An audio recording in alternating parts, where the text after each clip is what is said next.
So we just finished my call with we do a call twice a day with the National Hurricane Center, our state emergency management team, and all of our county emergency management teams. The whole goal is to make sure everybody has all their needs met. We do this twice a day, and we just had our 11:15 call. This morning, the National Hurricane Center is reporting that Hurricane Irma remains a dangerous and life-threatening Category 5 storm with winds of 185 miles per hour. The storm is massive, and the storm surge is predicted will go for miles.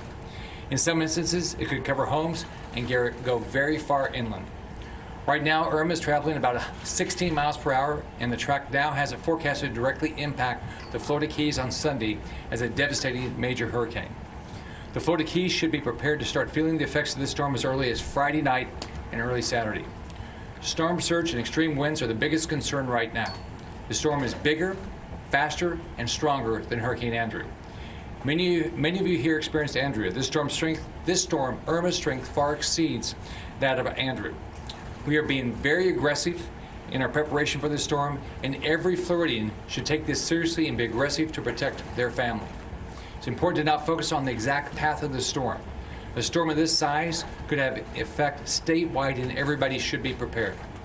I know it shifted east in the last forecast, but we all have to understand that this is serious and we can't take chances. It is life-threatening. This is not a storm you can sit and wait through. One of our top priorities right now is fuel availability. Today I spoke with the governors of Alabama and South Carolina, and I reached out to Governor Deal of Georgia to request that they rescind weight and driver regulations so out-of-state resources can move expeditiously into Florida. We're moving as much fuel through the system as fast as possible, and our waivers on truck weight restrictions and driver hours are helping move fuel so we can get it to you as quickly as possible. We are doing all we can to streamline fuel delivery, but you may see lines or even outages. In the Keys, we're doing everything possible to get gas to you as quickly as possible. But we will get you out. We're looking at all possible avenues to ensure everyone gets out. For everyone else across the state, if you know you're going into a shelter in your county, please take only as much gas as you need. You don't need to fill your tank to the brim to inland. It means if you're only going to stay close to your county. All ports are open and operating to bring fuel and supplies in. Evacuations. Right now, there are mandatory evacuations order in effect for all the visitors in the Florida Keys. Tonight, this order will go into effect for all residents. There's a delay. If you're told to evacuate, get out quickly. We can expect additional evacuations as the storm continues as it gets near our state. Everyone must listen to their local officials. As you know, individuals with special needs are starting to be evacuated in Miami. Miami-Dade officials are advising residents living in low-lying areas to start evacuating today. 5-second delay. I cannot stress this enough. Do not ignore evacuation orders. Remember, we can rebuild your home, we cannot rebuild your life. Real-time traffic information and evacuation routes is available at www.fl511.com. And in my direction, all tolls have been waived across the entire state on all Florida roadways. This should help families evacuate quickly and safely. We are preparing for Irma to directly impact our state, and while it's still too early to tell exactly where the storm will hit, it is incredibly important that all Floridians keep a close eye on this incredibly dangerous storm.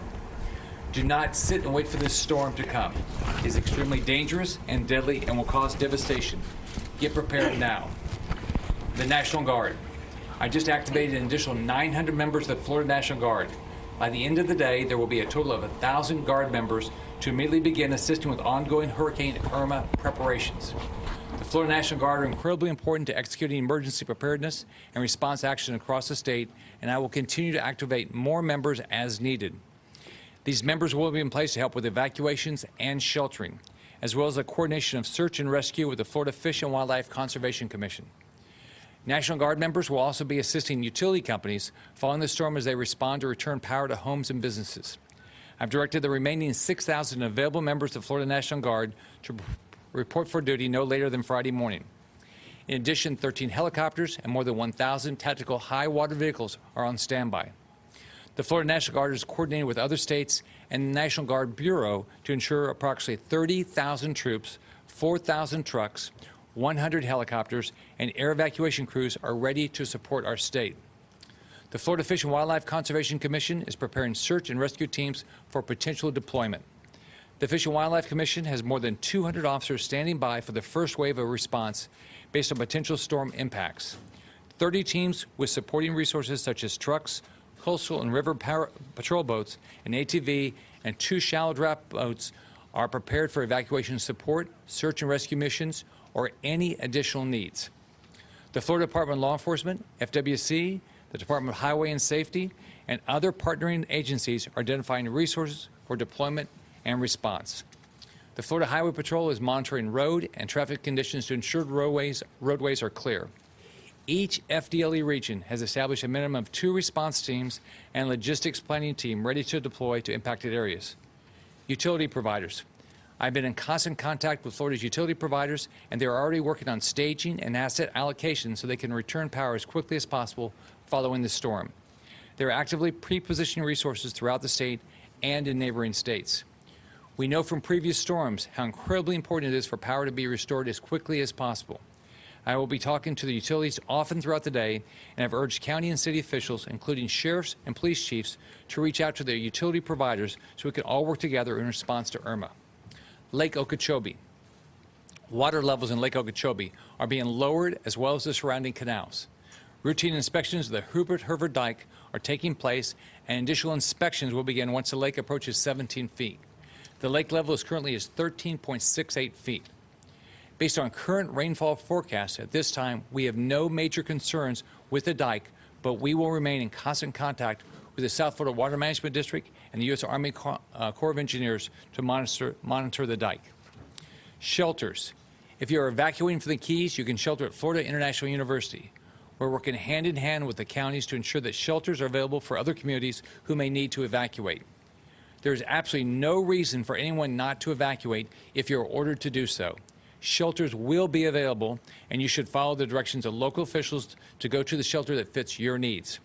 Families can go to www.floridadisaster.org/info to learn where shelters are in your area. Comcast will be opening more than 137 free Xfinity Wi-Fi hotspots throughout the state for individuals in need, including non-Comcast customers. For a map of these hotspots, visit www.xfinity.com/WIFI. The state is staging supplies such as meals, shelter support trailers, and water at the State Logistics Resource Center in Central Florida for deployment as needed. We will be positioning these goods once we have a better understanding of the path of the storm. Last night I spoke to U.S. Health and Human Services Secretary Tom Price, who told me that HHS has disaster medical assistance teams en route to Florida. These rapid response teams aid in the provision of medical care to those who need it after the storm. We've all seen reports on the news of grocery stores being out of water. Retailers are working as quickly as possible to fill grocery store shelves with water and other emergency resources. All weight and driver restrictions have been waived and tolls are waived, so this is helping.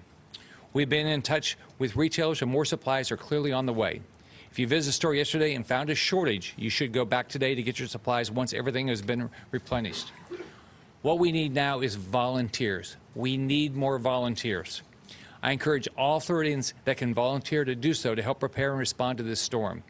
Volunteer Florida has 43 community response emergency response teams on standby to deploy to areas of need. American Red Cross teams are arriving in Orlando for staging with 26 tractor trailers at the State Logistics Resource Center, 150 trailers at the State Farmers Market, and 100 emergency response vehicles staged in North Florida.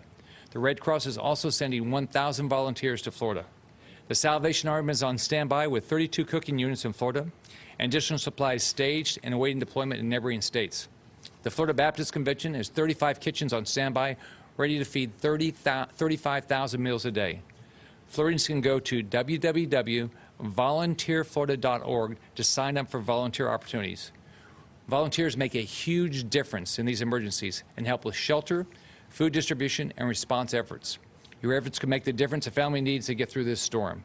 So please volunteer. Regarding school closures, to find out if your local school district is closing, please visit the Florida Department of Education website at www.fldoe.org or call your superintendent. State offices in Monroe County are closed today until further notice. State office closures in all other counties will follow the direction of county officials and will be announced as they are determined. I've directed state offices in all 67 counties to be closed on Friday. Every family needs to have a plan. Have a disaster preparedness kit and be ready today. Do not sit and wait. Prepare right now. For details of how to create a personalized plan, visit www.floridadisaster.org/get-a-plan. If you need to fill your prescriptions, do it today. You can fill them early at your local pharmacy so you're prepared. We're working closely with our federal and local partners to make sure our communities have all the resources they need. We are 100% focused on making sure Floridians and visitors have timely information on this storm, and we will continue to closely monitor Hurricane Irma and issue updates throughout the next few days. But I cannot stress this enough. Get prepared, know your evacuation zone, listen to your locals. This storm has the potential to devastate our great state, and you have to take this seriously. Remember, we can rebuild your home, we cannot rebuild your life. This is life-threatening storm, and protecting life is an absolute top priority. Let's remember Andrew. I had hospitals back in Andrew. We evacuated 2 hospitals and moved patients south, and then at the end, Andrew moved south, and we had to hand vent patients for hours. So this can be a devastating storm, more storm surge than Andrew, bigger than Andrew, more wind than Andrew, so everybody take this seriously.